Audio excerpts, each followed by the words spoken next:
Bonjour les amis, c'est Starter, je suis ravi de vous retrouver pour parler des premiers essais hivernaux de la saison 2022. Parce que ça y est, les équipes, la Formule 1 a enfin repris ses droits officiellement. Pour ces 3 jours d'essais hivernaux sur le circuit de Barcelone, qu'on nous a vendu depuis longtemps comme un shakedown, mais bon, on va pas revenir sur l'histoire. En tout cas, ça a très bien roulé, c'était vraiment le tout premier roulage en commun pour les 10 équipes de la Formule 1. Et surtout, on a pu enfin découvrir la Red Bull RB18, la voiture championne du monde de Max Verstappen. Non, titre constructeur, c'est Mercedes qui l'a. Ça, c'est pour le détail. Mais voilà, on découvre cette Red Bull pour la première fois parce qu'on n'avait que des photos du showcar de Liberty Media. On avait à peine des images volées de la voiture sans en savoir plus sur ces détails. Eh ben, les détails, t'en voulais, eh ben, t'en as eu. Parce que franchement, c'est une voiture qui a été totalement réinventée dans ce nouveau règlement. On est vraiment très loin de ce qu'on pouvait penser par rapport déjà aux voitures qu'on avait déjà vues. Mais rien que pour parler de cette Red Bull, déjà, il y a ces pontons d'air, de refroidissement qui ont été totalement réinventés. Déjà, vous avez l'entrée des pontons qui est littéralement coupée en deux par une ailette qui va aussi servir de support du rétroviseur.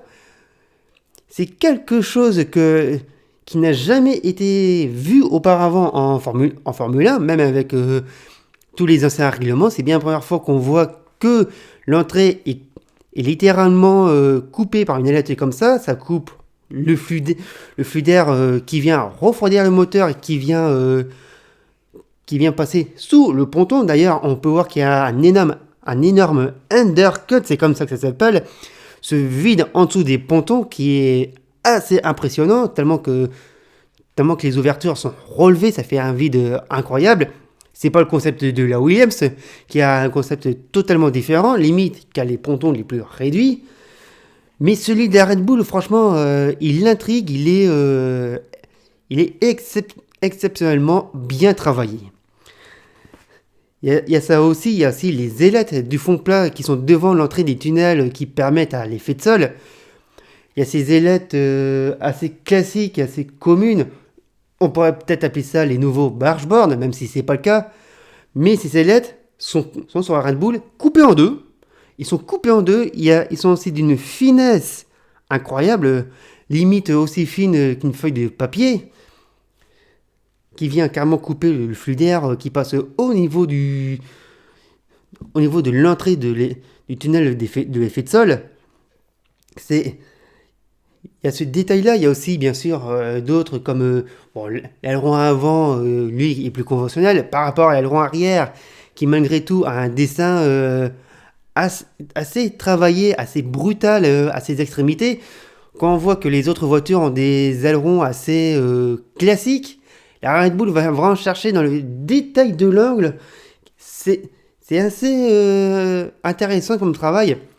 En bref, en général, on peut voir que Adrian Newey, le concepteur de la Red Bull, concepteur des Red Bull depuis 2007, s'est vraiment fait plaisir. C'est quelque chose il a vraiment pris au sérieux ce règlement. Il s'est fait plaisir, il s'est dit, tiens, et si on faisait ça? Et on voit que c'est une voiture qui est agréablement surprenante à l'œil, qui a un côté esthétique assez sympa, et surtout, qui fonctionne très bien, au vu des chronos qu'on a pu voir sur ces 3 jours en Espagne. Et c'est peut-être, je dis peut-être, mais je dirais même, je suis sûr de dire que c'est la Formule 1 la plus brutale de ce nouveau règlement. Par rapport, allez, si on prend la Ferrari qui a un dessin très classique pour ses pontons qui sont un peu carrés, plats, et pourtant qui sont creusés.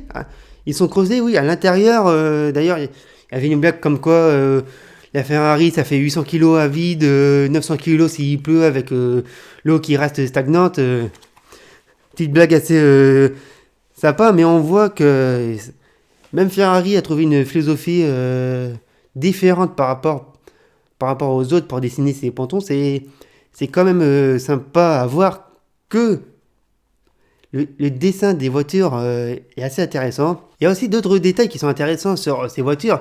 Déjà, à commencer les trains avant qui sont assez conventionnels par la plupart des équipes, où on a McLaren et Red Bull, encore une fois, qui tentent le pari d'une autre technique pour le train avant, puisque la plupart utilisent ce qu'on appelle des suspensions push-rod, c'est-à-dire à poussant, alors que nos deux équipes utilisent du pull-rod, c'est-à-dire à tirant.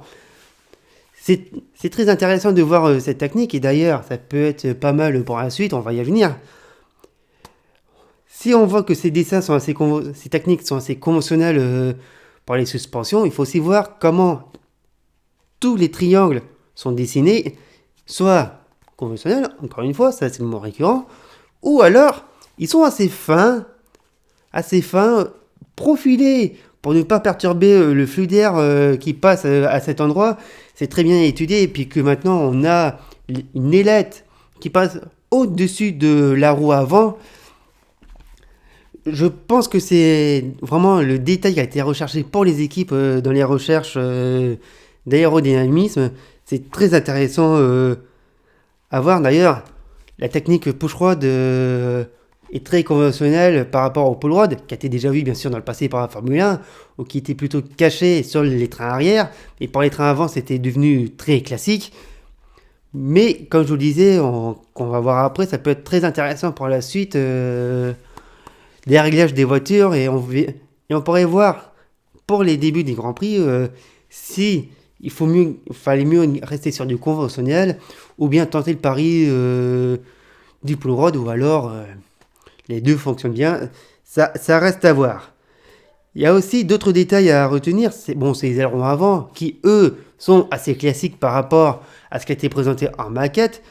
Il y a juste les nez qui sont soit courts ou soit plus longs, ou alors carrément les plans qui sont détachés ou attachés par rapport à l'extrémité du nez. Ça, c'est beaucoup vraiment sur l'extrémité. Le dernier plan qui vient frotter sur la piste, on va frotter sur la piste de façon de parler. Qu'est-ce qu'on a pu voir d'autre aussi? Bien sûr, la cheminée, l'entrée d'air des capots moteurs. Soit on retrouve le concept qui a été vu chez Alpine l'année dernière avec une grande cheminée assez importante, ou alors le fameux triangle assez classique. Ou bien, comme chez Alfa Romeo, on voit qu'ils ont repris le concept qui a été vu chez Mercedes en 2010 avec la cheminée complètement coupée en deux. Ce qui est aussi intéressant. Enfin bref, dans le résumé de ce qu'on a pu voir de toutes les techniques, de tous les dessins des voitures, on pensait ce qu'on croyait être revenu à un règlement plus fermé, moins de liberté pour les ingénieurs, finalement, ils l'ont tellement bien exploité qu'on découvre beaucoup de techniques, beaucoup d'idées et beaucoup de paris aussi. Et franchement, ce règlement est plus ouvert de ce qu'on ne pensait. Même Ross Brown est surpris de voir les choix qui ont été proposés, sachant que c'est lui qui a vraiment pondu ce règlement pour qu'il y ait le moins de failles possible. Apparemment, des failles, il n'y en a pas énormément pour l'instant. Mais bon, ça va pas tarder. Mais on voit que le choix de chacun dans le paddock est vraiment surprenant. Tout le monde hallucine de voir les choix qui ont été faits. C'est quelque chose de très intéressant. Quand je vous dis, bien sûr, la Red Bull, on a longuement parlé. Il y a la Ferrari aussi, qui est vraiment une voiture magnifique, qui a un dessin incroyable. On a aussi la Williams, qui peut-être est assez classique, mais qui a des choix assez intéressants, puisque non seulement on a des pontons qui sont très petits, mais on a aussi des ouvertures dedans. Alors ça, c'est très bien caché. Je vous invite vraiment à aller voir ça en photo, parce que c'est très bien caché, ces ouvertures au niveau des pontons. On a beaucoup de techniques qui ont été vues. C'est assez pas mal, franchement. Avant, on avait des ailerons avant complexes, des barges-bords, des déflecteurs partout. C'était chargé, surchargé. C'était vraiment du gâchis, autant le dire. Alors que là, on a des dessins de voitures qui sont redevenus simples. C'est très intéressant à regarder, et limite, c'est plus agréable à l'œil de voir des meilleurs dessins, des voitures peut-être plus fluides à regarder que celles d'auparavant. Je dis pas que que les voitures d'avant c'était quelque chose de pas terrible, tout ça, que ça devenait du n'importe quoi. Enfin si, ça devenait vraiment du n'importe quoi dans les techniques, des ailettes à je ne sais combien de millions d'euros pour avoir 1 ou 2 dixièmes d'avance. Ça servait à rien du tout, alors que là, on est reparti d'une feuille blanche, les équipes ont exploité ce règlement comme il le fallait, et je pense que c'est pas fini. Pareil, on va revenir à la fin parce que vous verrez que il y a beaucoup d'équipes qui ont rencontré des soucis. Ils ont tous un souci commun d'ailleurs. Et vous verrez que c'est peut-être pas fini dans le développement des voitures. Par contre, il y a une chose à noter sur ces nouvelles voitures, ça va un peu moins vite. Alors je dis un peu moins vite parce qu'il y a peut-être des raisons pour ça, parce que si on compare les chronos, on tourne aux alentours des 1.19, des 1.18. Si on essaye de comparer par rapport aux essais de Barcelone en 2020, on tournait vraiment autour des 1.17, 1.16, voire même autour des 1.15 pour les meilleurs temps. Et si on veut comparer avec le dernier Grand Prix d'Espagne qui a eu lieu l'année dernière, la pole position qui était signée par Hamilton était en 1.16.7 et le meilleur tour en course signé de Verstappen en 1.18.1. Ici, on tourne vraiment autour des 1.19.5, 1.19.6. On va même frôler les 1.18, même les atteindre avec des pneus un peu plus durs qui ne sont pas vraiment utilisés en course à ce moment-là. Alors, bien sûr, c'était prévu que ces chronos soient moins lents. C'était prévu. Parce que déjà, on a une nouvelle façon de faire l'aérodynamique dessus. On a aussi une augmentation du poids qui est à prendre en compte. Mais c'est quand même proche. Dans le fond, je trouve que c'est quand même proche des rythmes de course classiques qu'on avait l'année dernière en Grand Prix. Et je pense que les équipes, surtout pendant des essais comme ça, ils sont pas allés à fond. C'est logique. On découvre des voitures, on a fait un check-down pour voir s'il n'y avait pas de fuite, si ça tournait pas carré. Franchement, les équipes sont pas allées à fond, c'est pas le but. Ils ont fait des relevés, ils ont comparé les données entre les simulations et le réel. Ils ont pas poussé à fond, disant bon, faut pas casser parce que sinon, bon, bien sûr, ça va casser. C'est fait pour ça les essais d'ailleurs. C'est avoir le moins de problèmes en Grand Prix, autant les avoir là tout de suite maintenant, pendant les essais. Enfin, pendant les essais hivernaux, parce que si on les a pendant les essais d'un Grand Prix, c'est pas mieux non plus. Et de toute façon, que ce soit les équipes ou même les pilotes, ils doivent encore découvrir ces voitures qui sont encore nouvelles. Déjà, il faut vraiment en apprendre sur son comportement selon les conditions, parce que déjà, ils ont roulé sur une piste humide la dernière demi-journée le vendredi après-midi, même s'il n'a pas duré longtemps. On a sorti les camions, on arrose la piste, et allez, on va rouler avec les pneus pluie. Ça fait toujours de la donnée, et d'ailleurs, merci à Pirelli d'avoir fourni ce type d'essai pour les équipes, parce que c'est vrai que les pneus pluie, c'est quelque chose qu'ils n'ont pas vraiment pu tester ces dernières années dans des conditions optimales. C'est encore inconnu un peu pour eux et même pour les équipes. Donc ça, déjà, c'est bien d'avoir mis en place ces essais. Et puis surtout, les pilotes découvrent les pneus 18 pouces. Oui, je sais, vous allez me dire, mais attends, ça fait des années que les 18 pouces, ils les connaissent, ils ont roulé avec les voitures et tout. Oui, c'est vrai, oui, les 18 pouces, ils les connaissent, ils les connaissent. Mais avec des voitures qui n'ont pas été conçues pour les 18 pouces. Alors que ces voitures 2022 le sont. Ils le sont, ils ont été travaillés et étudiés pour, alors qu'avant on roulait avec des voitures de 2018, 2019, 2020, 2021, avec des voitures pas adaptées à ces pneus et des pneus pas adaptés à ces voitures. C'est ça qui est intéressant parce que c'est une autre sensation par rapport à des pneus 13 pouces sur une voiture qui les accepte, et par rapport à une voiture montée avec des 18 pouces et qui sont sur des voitures pas conçues pour ça, c'est plus intéressant. C'est ça qui est à prendre en compte. Les pilotes, les équipes avaient une idée, ils avaient leur idée de base, ils ont dit tiens, ça marche comme ça, ok. Maintenant qu'ils sont dans la vraie condition réelle, ils se disent on est peut-être pas loin de la vérité, ou alors on s'est complètement vautré. C'est ça l'idée. En plus, Comme je le dis, c'est des essais hivernaux. Donc, quand il y a des problèmes de découverte à prendre des voitures, ils le font. Ils le font vraiment parce que ils accumulent aussi tous les kilomètres possibles. Ah, bah ça roule. Tu dis un peu, bon, aujourd'hui, tu roules toute la journée à fond. Il n'y a pas de souci, vous inquiétez pas, il va le faire. Et d'ailleurs, ce qui est intéressant, c'est de voir les kilomètres accumulés par les pilotes et les équipes. D'ailleurs, côté pilote, le plus gros rouleur, il s'appelle Carlos Sainz. Plus de 230 tours de roulage pendant ces 3 jours à Barcelone. Plus de 230 tours. Limite, on s'approche des 240, c'est pour vous dire. Et quand on regarde vraiment dans les chiffres, on se rend compte qu'il y a des équipes assez bien placées, autant dire, qui ont réussi à rouler en moyenne l'équivalence de 1,5 Grand Prix d'Espagne. Et sur 3 jours, ça fait quand même beaucoup de courses cumulées. Par exemple, Ferrari a roulé plus de 6,5 Grand Prix d'Espagne sur 3 jours. Mercedes, presque 6 Grands Prix d'Espagne. Williams, pareil, gros rouleur. Bon, bien sûr, il y a des équipes qui ont moins roulé. S'il prend Alfa Romeo, As, Mercedes, Alpine, ils n'ont pas... Enfin, si, Mercedes, ils ont bien tout roulé, pardon, mais c'est une note qui est un peu mal retranscrite. Il y a des équipes qui ont moins roulé, et puis voilà, c'est... D'ailleurs, je vais vous mettre récapitulatif, des roulages des équipes à ce moment-là.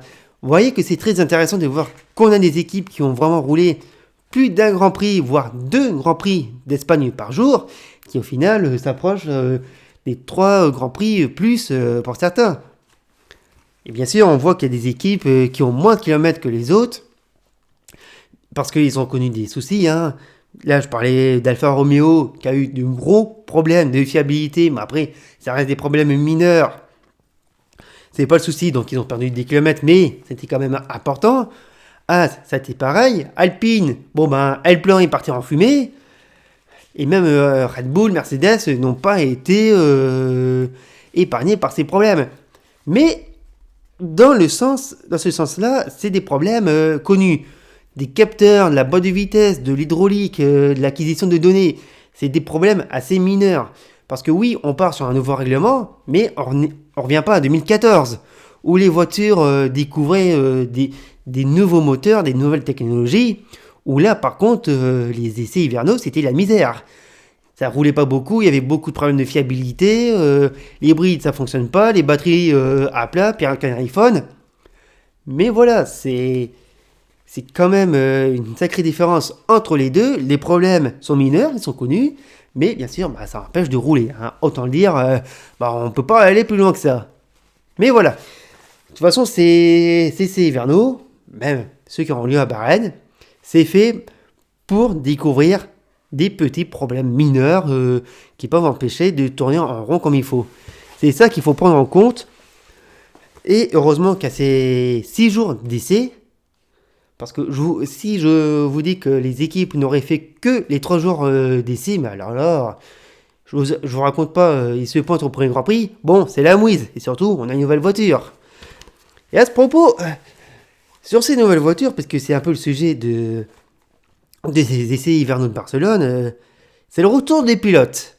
Est-ce qu'ils ont un avis dessus ? Heureusement qu'ils ont un avis. C'est leur outil de travail, c'est pour ça qu'on les paye. En tout cas, il y a eu beaucoup de retours dessus. Déjà, ils ont trouvé qu'il y avait beaucoup de grippe. Ils trouvent qu'il y a vraiment plus de vitesse dans les virages rapides, contrairement à celle d'avant. C'est normal. Hein, pour rappel, c'est l'effet de sol. Hein, c'est normal qu'il y ait plus de grippe aérodynamique. C'est complètement différent. Bien sûr, c'est le type qui veut ça. C'est qu'on ait plus de vitesse en virage rapide. Et bien sûr, c'est un peu plus mou. C'est une conduite molle dans les virages lents. D'ailleurs, Vettel a comparé ça à un camion. Il y a la compta de Ferrari qui l'a appelé, on ne sait toujours pas pourquoi. Mais bon, ça c'est normal. Hein. Si ces voitures sont lentes et molles dans les virages lents, bon, déjà, on a un poids élevé et puis l'effet de sol est totalement réduit. Pas de vitesse, pas d'effet de sol. Mais voilà, en fait, en général, on a quand même tout un défi pour les pilotes à trouver le bon réglage, un style de pilotage qui est à revoir et à adapter, bien sûr, pour ces voitures. Et comme je le disais, bien sûr, elles sont plus lourdes. avec le pilote, le poids minimal en 2022 est de 795 kg.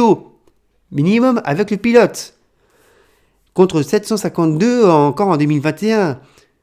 C'est pour vous dire que les voitures, ils prennent 40 kg, que ce soit l'architecture en elle-même de la caisse ou alors les pneus des 8 pouces. Évidemment, ça rajoute du poids. Faut essayer de le conduire, hein, le feeling est totalement différent. Par contre, il y a un truc, et ça c'était vraiment voulu, et pour l'instant ça a l'air d'être réussi, enfin je dis pour l'instant, faut voir vraiment dans le détail, les voitures peuvent se suivre plus facilement. Ça déjà c'est une bonne chose. Mais il y a quand même des pilotes qui ont retenu un problème un peu sérieux. Il se passe que l'aspiration de la voiture, en gros, quand on suit, ça suit pas vraiment, hein, ça suit, en fait il n'y a pas d'aspiration. L'aspiration est réduite, limite n'existe presque plus à un certain moment. En gros, c'est moins efficace qu'auparavant. En fait, il y a moins d'air qui se déplace avec ce nouveau type d'aérodynamisme. Les appuis sont différents sur les voitures. Si ils arrivent à se suivre, à mieux se suivre, moi je vais vous dire, tant mieux. Mais si on n'arrive pas à se doubler, après, attention, s'ils n'arrivent pas à se doubler, je dis pas que c'est le cas, hein. Ils arriveront malgré tout à le faire. Mais pour l'instant, les premiers retours, c'est plus ou moins mitigé. Oui, on arrive à se suivre, par contre l'aspiration, ça marche moins bien qu'avant. Et puis, il y a aussi un autre détail aussi qui est à noter, c'est le manque de visibilité. Enfin, le manque de visibilité, déjà, quand vous êtes dans une Formule 1, pour rappel, vous êtes assis le cul au sol, mais déjà c'était pas terrible avec les anciennes voitures. Avec les nouvelles, c'est pas mieux parce que les 18 pouces sont un peu plus hauts. On a une ailette en plus. Les ailerons avant, on sait pas à quoi ça ressemble, on sait même pas ce qu'ils sont. La visibilité donc un peu réduite. Pareil, c'est à prendre en compte. Ça pourrait être aussi intéressant en termes de bataille en piste. Et puis pour rappel, on roule à Jeddah en début de saison, donc ça peut être sympa. Mais voilà, quand même, la vie des pilotes est assez satisfaisant, on va dire. Mais bon, il y a quand même des détails sur lesquels à travailler. Par contre, il faut parler d'un problème assez sérieux que les équipes ont rencontré et que les pilotes ont ressenti comme un mal de mer. C'est le marsouinage. Le porpoising en anglais.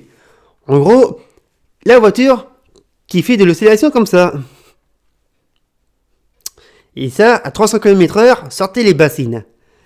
Alors bien sûr, ça c'est quelque chose qu'on n'avait plus avant avec les voitures. Et donc qui est revenu avec l'effet de sol. L'effet de sol, ça marche comment ? En fait, c'est l'air qui passe sous la voiture, sous les tunnels qui permettent d'aspirer celle-ci au plus près de la piste. Et plus la voiture va vite, plus l'effet de sol va fonctionner et plus la voiture va se rapprocher de la piste. Le problème, c'est qu'il suffit qu'il y ait un changement de pression d'air et alors là, c'est fini. C'est fini. On va avoir un décrochage dans le principe de l'effet de sol. En fait, la voiture va perdre son appui principal, la hauteur de caisse va changer, donc au lieu de descendre, elle va remonter. L'effet de sol veut refaire son travail, la voiture redescend, ça décroche, ça remonte et ainsi de suite. Et ben voilà, c'est ça le problème. Les voitures oscillent. Alors bien sûr, ça peut être marrant à voir, hein, mais quand vous êtes à 300 km/h et que vous voyez que votre voiture saute dans tous les sens, ça devient pénible. Bien sûr que c'est quelque chose qui est connu de la Formule 1, enfin qui est connu depuis l'époque des toutes premières voitures à effet de sol. Ça ne nous rajeunit pas, là il faut carrément remonter dans les années 70-80. Et ouais, et là pas question d'avoir des jupes, hein. Malheureusement l'effet de sol à l'époque là je connais pas trop, mais c'est vraiment un problème qui fait son retour et de voir que ces voitures sautillent. Et sachant que ce problème de marsouinage peut se rencontrer soit par une dépression de l'air ou alors une bosse. Je vois déjà arriver la polémique sur certains circuits. Ça va, Austin? Eh ouais, des voitures qui sautent, qui décrochent comme ça inquiète les équipes. Et d'ailleurs, on a déjà vu Mercedes qui a commencé à bricoler avec des supports, essayer de faire, de rendre le moins possible ce morcellage qui attaque la voiture, son comportement. Alors, bien sûr, il y a une solution simple et efficace pour éviter le morcellage sur les voitures, c'est remonter la garde au sol. Le problème, si vous remontez la garde au sol ou la hauteur de caisse de la voiture, votre effet de sol, il sert plus à rien et votre voiture, elle se traîne. Donc, si ce problème peut être simple à régler en apparence, en fait, il est totalement compliqué à réaliser. Et ça, c'est quelque chose qui va être compliqué à régler. Et de toute façon, les équipes vont essayer de travailler pour réduire au maximum ce marsouinage. Et surtout, c'est quelque chose qu'on va rencontrer sur des circuits, sur tous les circuits. Que ce soit des billards ou des bobsleighs. D'ailleurs, à Monaco, même si c'est resurfacé à certains endroits, on a quand même des bosses. J'évoquais Austin tout à l'heure. Ça va bien sauter si c'est pas résolu d'ici là. Bien sûr, on va avoir Bahreïn, l'Arabie Saoudite, l'Australie en ouverture, 3 circuits de profil bien différents. Donc peut-être que les voitures aussi seront soumis à ce problème-là.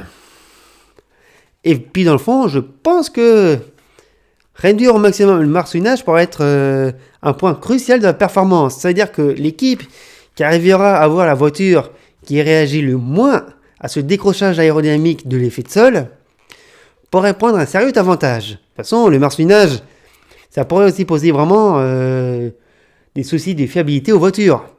Ah oui, il ne faut pas déconner parce que les capteurs qui sont assez sensibles au moindre problème, à la moindre défaillance,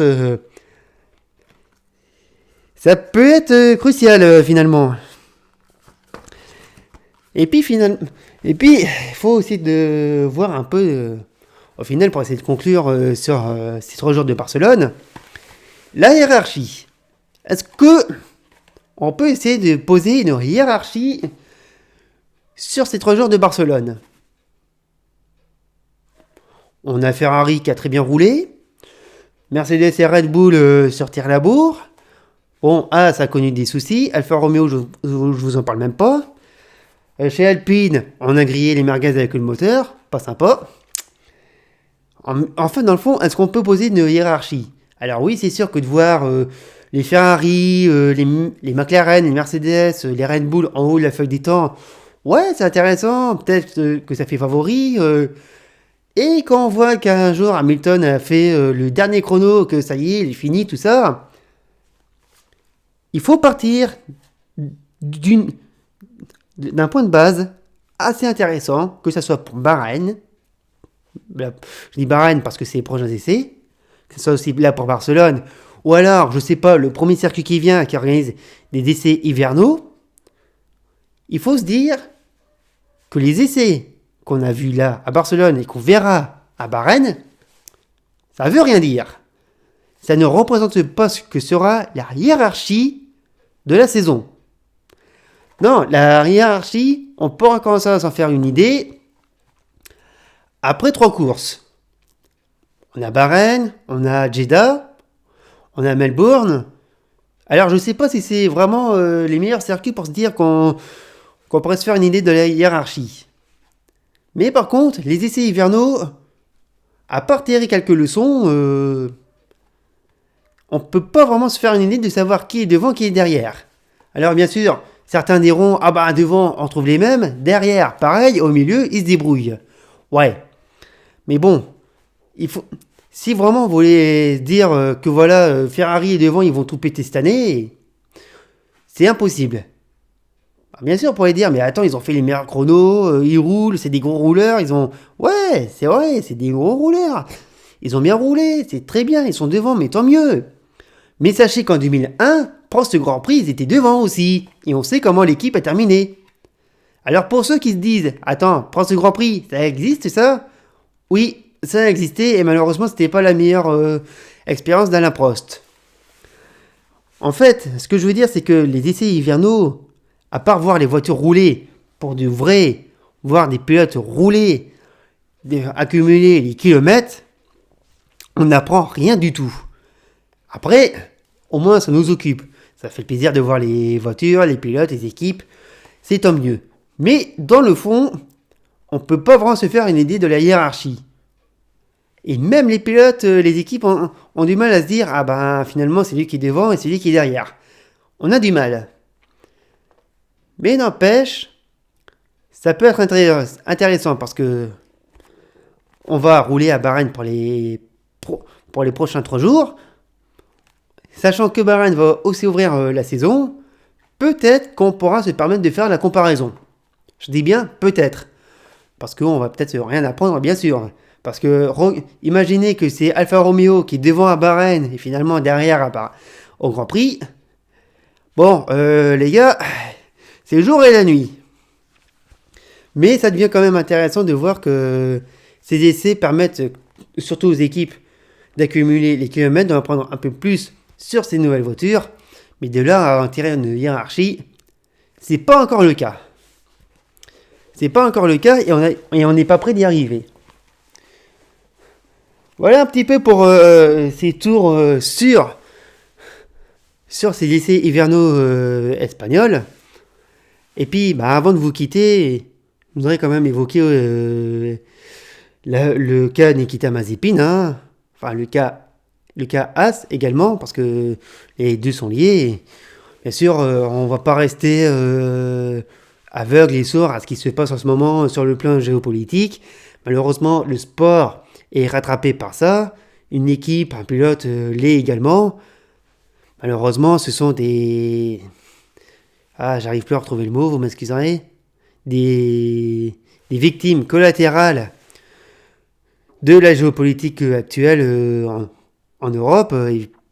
Et voilà, on a une équipe qui a décidé de se passer plus ou moins de l'un de ses principaux commanditaires. Je dis plus ou moins parce que pour l'instant, au moment où on tourne la vidéo, on est le samedi 26 février. Officiellement, il n'y a aucune rupture entre les deux équipes, hein, même s'il n'y a plus entre les deux partenaires. Même si la voiture a perdu ses couleurs et son principal sponsor, on n'a pas de nouvelles, officiellement. On a aussi un pilote qui pourrait aussi perdre son baquet. Bien sûr, il faut rester vigilant à cette situation. Bien sûr, comme je le dis, c'est un dommage collatéral. Ça fait pas plaisir de voir que ça touche le sport. Bien sûr, les officiels ont pris des décisions sur les Grands Prix. Bien sûr, on n'est pas à l'abri d'un retournement de veste. Hein. Faut rester prudent avec ça. Bien sûr, on ne peut pas rester silencieux à cette situation. Mais voilà, il faut aussi en parler, l'évoquer avec prudence parce que on ne sait pas comment ça pourrait se passer. Bien sûr, je souhaite à As que l'équipe survive, que malgré tout, ils aient de nouveaux partenaires. Bien sûr, je ne vais pas dire, allez, on dégage Nikita Mazepin, parce que déjà, lui, il n'a rien demandé, c'est une victime collatérale de ce qui se passe. Bien sûr, si on rentre dans le détail, oui, c'est un peu dégueulasse comme il est arrivé. Hein. Dessus, on n'est pas aveugle. Bien sûr, il ne l'a pas demandé.